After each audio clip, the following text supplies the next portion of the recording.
Hi, my name is Piueti Maka, and I am a second-year medical student here at the John A. Burns School of Medicine.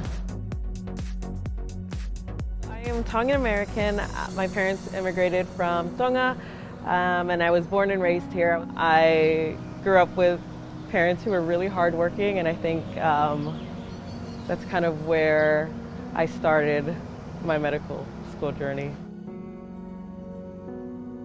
I think what really inspired me to become a doctor was just my dad. I grew up and I didn't have a lot of role models in healthcare. I did not have any physicians in my family or even nurses in my family, so I think for me, my dad was the one who really planted the seed of medicine in my head.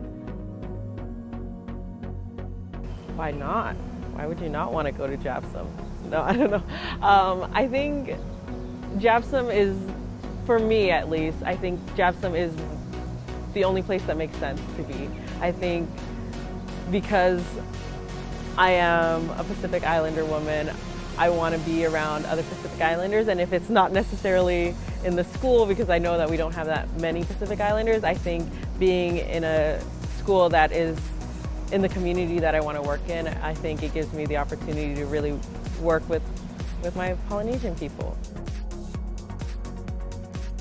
I can't even describe how happy, relieved, excited I was when I got into JABSOM. I think it was such a surreal experience. I think when you get to open your acceptance letter, I think that's the same for anyone who gets accepted to any med school, but I think after completing the EME program, because it's like a whole year-long post-bac program and it's super intensive, and I think doing that with your classmates and being able to get accepted all together in the same room, yeah, that was just a top 10 memorable moments of my life so far.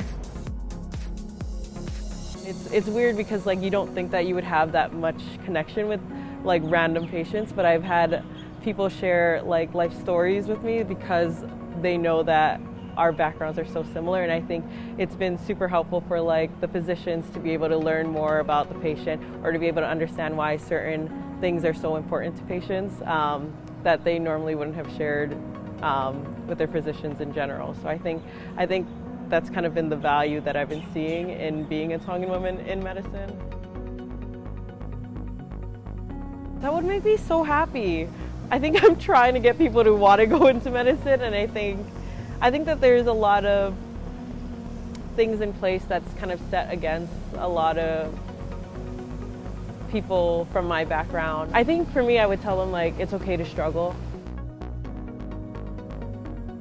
I've been building this like organization called Pacificas in Medicine, and it's pretty much to not just inspire, but also trying to get resources. So Pacificas in Medicine, the original idea was started by 2 Tongan students. So there aren't that many Tongan students in the nation, but there's probably a handful. I'd probably like say like 5 or 6 across the nation. And I am one of them. 2 med students who are 2 years older than me. They started it in Arizona. They came up with the idea, and then when I started med school, I was recruited because they were looking for someone to kind of just get their ideas out there, kind of put together like their social media team and all of that. So that's kind of been like my biggest thing, I think, working on their social media and doing more outreach. We've reached out to colleges across the nation, just trying to see like if you know any Polynesian students, let us know, we want to help them. And then also trying to do outreach with Zoom like workshops.